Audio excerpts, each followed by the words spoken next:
Assalamualaikum warahmatullahi wabarakatuh. Halo Sobat Wiki, ketemu lagi dengan kita di program Top 5 News on the Week dengan saya Amelia dan teman saya Restu. Oke, di kesempatan saat ini kita akan membahas tentang 5 berita yang terpopuler di Tribun News Wiki. Nah, berita pertama ada berita dari siapa sih, Res? Ini nih, berita yang lagi viral di Twitter dan di media sosial lainnya tentang pelecehan swinger oleh oknum dosen. Oh iya, yang katanya korbannya udah 50 lebih itu ya? Iya, dan ternyata korbannya itu nggak cuma mahasiswa aja. Jadi dia itu mencari korban, acak gitu dari media sosial. Oknum dosen ini, inisialnya BA itu, kan dia mengupload video permintaan maaf. Iya.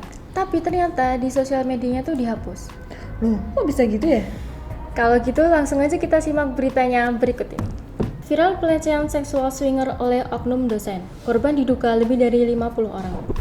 Pelecehan berkedok riset yang dilakukan oleh seorang dosen berinisial BA viral di media sosial.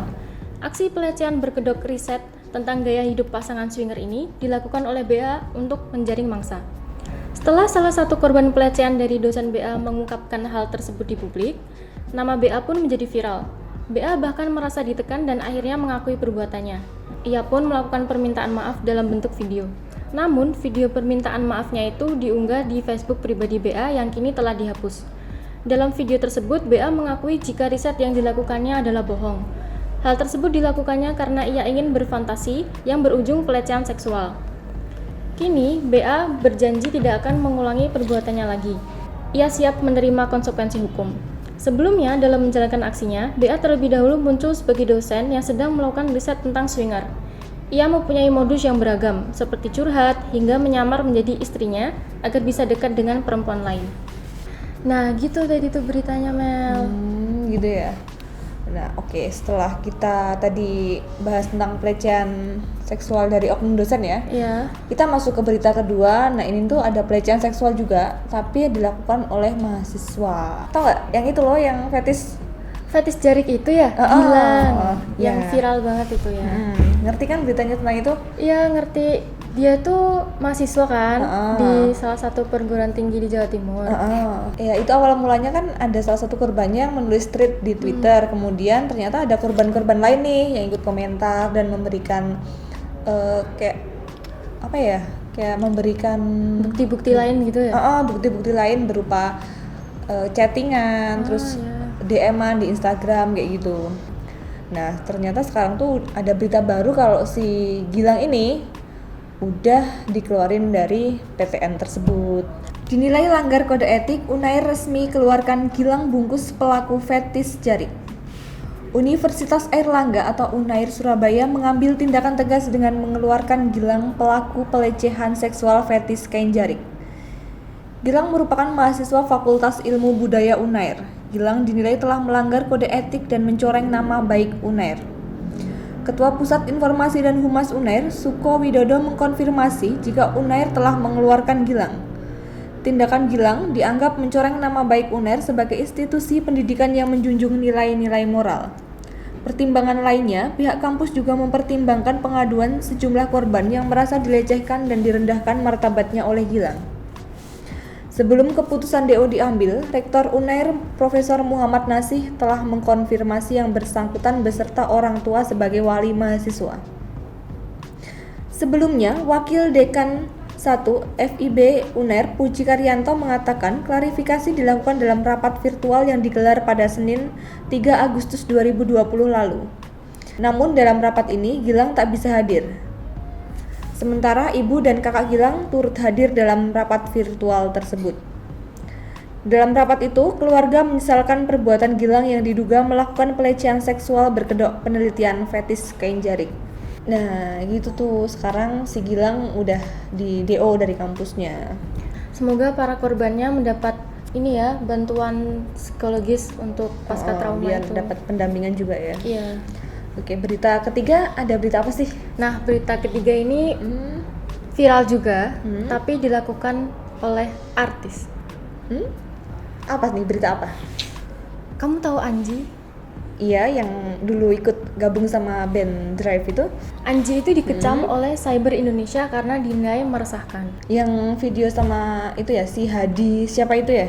Iya, Hadi Pranoto itu. Jadi dia mengaku sebagai profesor dan juga seorang ahli mikrobiologi. Gitu ya. Padahal dia tuh sebenarnya bukan profesor gitu ya.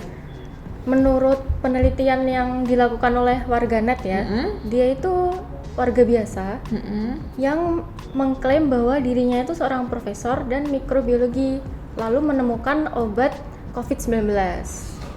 Iya ya. Terus katanya dia juga nggak tergabung sama IDI, Ikatan Dokter Indonesia itu ya. Iya, betul sekali. Kalau gitu kita cek beritanya berikut ini. Dinilai meresahkan, Anji dan Hadi Pranoto dilaporkan ke pihak berwajib oleh Cyber Indonesia. Nama Hadi Pranoto dan juga Anji sempat viral beberapa hari belakangan terkait dengan video yang berjudul "Bisa Kembali Normal, Obat COVID-19 Sudah Ditemukan". Keduanya menjadi perbincangan publik lantaran membicarakan tentang obat COVID-19 yang belum teruji dengan klinis. Tidak hanya itu, Anji juga sempat dikritik warganet karena tidak melakukan background check terhadap narasumber yang diundangnya.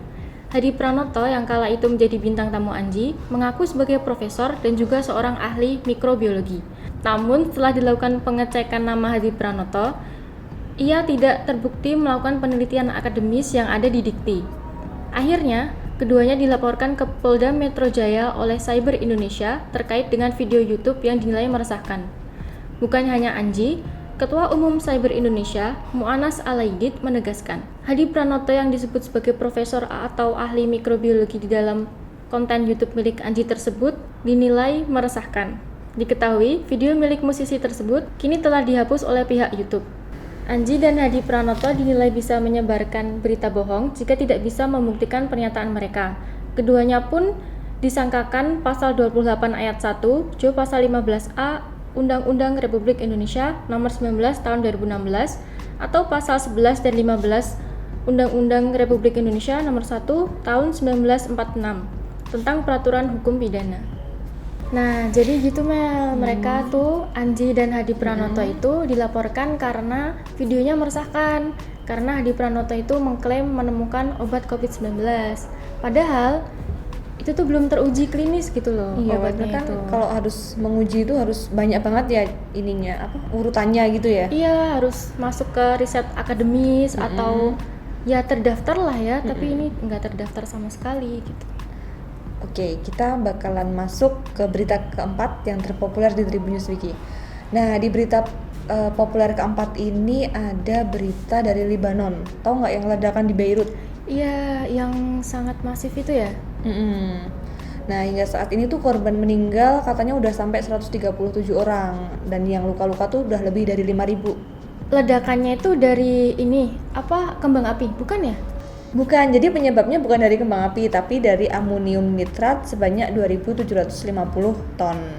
Oh, yang menurut informasi itu disimpan selama 6 tahun ya di gudang dekat pelabuhan itu. Iya.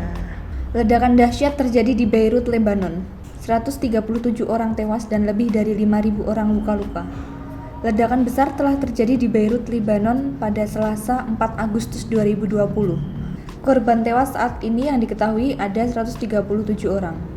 Pihak berwenang di sana mengatakan setidaknya 137 orang tewas dan lebih dari 5.000 lainnya luka-luka setelah ledakan besar tersebut. Dalam sebuah rekaman dari tanah menunjukkan kerusakan signifikan dan gumpalan asap naik di atas kota. Agen France Press menyatakan 2 ledakan terjadi di pelabuhan Beirut. Para pejabat di sana menuturkan petugas pemadam kebakaran terlihat memadamkan api di sebuah gudang di tempat ledakan. Ledakan masif yang terjadi di Beirut diduga dipicu oleh 2.750 ton amonium nitrat. Sebanyak 2.750 ton amonium nitrat tersebut disimpan dan ditimbun selama 6 tahun di dalam gudang pelabuhan. Pernyataan tersebut diungkapkan oleh Presiden Lebanon, Michael Aoun pada Selasa 4 Agustus 2020 malam. Aoun menyebut bahwa penimbunan zat kimia bersifat eksplosif tersebut tidak dapat diterima karena dilakukan secara serampangan tanpa memperhatikan aspek keamanan. Diketahui, amonium nitrat merupakan senyawa kimia yang bisa digunakan untuk pupuk. Selain itu, bahan aktif tersebut juga dijadikan campuran zat dalam konstruksi pertambangan. Perdana Menteri meminta Kabinet Pemerintah menggelar rapat darurat terkait ledakan ini pada hari Rabu serta mengatakan status darurat selama 2 pekan harus segera diumumkan. Selain menimbulkan korban jiwa, ternyata juga menimbulkan kerusakan besar-besaran ya di Beirut sana. Iya, sampai diadakan rapat darurat untuk menanggulangi masa ini ya, bantuan selama 2 minggu ke depan gitu maksudnya. Nah, kita berpindah dari berita tadi ke berita yang sangat menyenangkan. Apa tuh? Kabarnya, pemerintah akan memberikan bantuan sebanyak Rp600.000 kepada pegawai swasta. Jadi yang mereka yang dapat bantuan ini yang gajinya kurang dari 5 juta ya? Iya, dan itu bantuannya diberikan selama 6 bulan. Wah, lumayan banget nih ya, dapat 600.000 6 bulan, kaliin aja ya. Ya, semoga berita ini Menjadi kabar bahagia ya di tengah banyaknya PHK. ya karena corona ini. Di masa pandemi kan juga sulit ya mau ngapa-ngapain. Ya, betul. Kalau begitu kita simak berita bahagia berikut ini. Pegawai swasta bakal dapat bantuan sebanyak 600.000 selama 6 bulan dari pemerintah. Ada kabar gembira bagi para pegawai swasta. Pasalnya, Presiden Joko Widodo akan memberikan bantuan bagi pegawai swasta. Diketahui, bantuan ini merupakan salah satu skema dari program Pemulihan Ekonomi Nasional atau PEN. Presiden Jokowi akan memberikan bantuan berupa uang tunai sebesar Rp600.000. Tak hanya itu, pemerintah juga diketahui menyiapkan bantuan lainnya berupa voucher makanan hingga pariwisata. Di tengah pandemi COVID-19, pemerintah telah memberikan bantuan sosial atau bansos bagi masyarakat. Namun, ada beberapa syarat untuk mendapatkan bantuan uang tunai sebesar Rp600.000 tersebut. Nantinya, uang tersebut akan diberikan kepada setiap pegawai selama 6 bulan lamanya. Adapun persyaratannya, penerima gaji dari pemerintah haruslah seorang pegawai dari sektor swasta. Kemudian, bantuan dari pemerintah sebesar Rp600.000 ini akan diberikan bagi pegawai swasta yang memiliki gaji di bawah 5 juta. Sehingga dengan hal ini, pekerja yang memiliki gaji di atas 5 juta tidak akan mendapat bantuan dari pemerintah. Dikutip dari Kompas TV, hingga saat ini pemberian bantuan ini masih wacana. Staf khusus Menteri Keuangan, Justinus Prastowo, mengatakan rencana ini masih difinalisasi di internal pemerintah, termasuk Kementerian Keuangan. Pemberian bantuan ini diharapkan dapat mendongkrak daya beli masyarakat guna menopang laju ekonomi. Perlu diketahui, sumber anggaran diambil dari alokasi dana program Pemulihan Ekonomi Nasional atau PEN dengan pagu mencapai Rp695 triliun. Apabila disetujui, kebijakan ini akan diluncurkan pada bulan ini atau bulan depan. Selain pegawai swasta, pemerintah juga memberikan bantuan kepada para pedagang atau pelaku usaha mikro kecil dan menengah atau UMKM. Ketua Satgas Pemulihan Ekonomi Nasional, Budi Gunadi Sadikin, mengatakan bantuan tersebut merupakan salah satu dari 2 program yang akan diberikan oleh pemerintah. Nah, jadi gitu Mel beritanya. Semoga terrealisasi ya, nggak cuma wacana doang. Amin, kita aminkan saja ya. Amin. Oke, kita udah selesai bahas 5 berita terpopuler di Tribunnews Wiki minggu ini ya. Ya. Sampai jumpa minggu depan dengan saya Melia Dan saya Restu. Bye. Bye Sobat Wiki.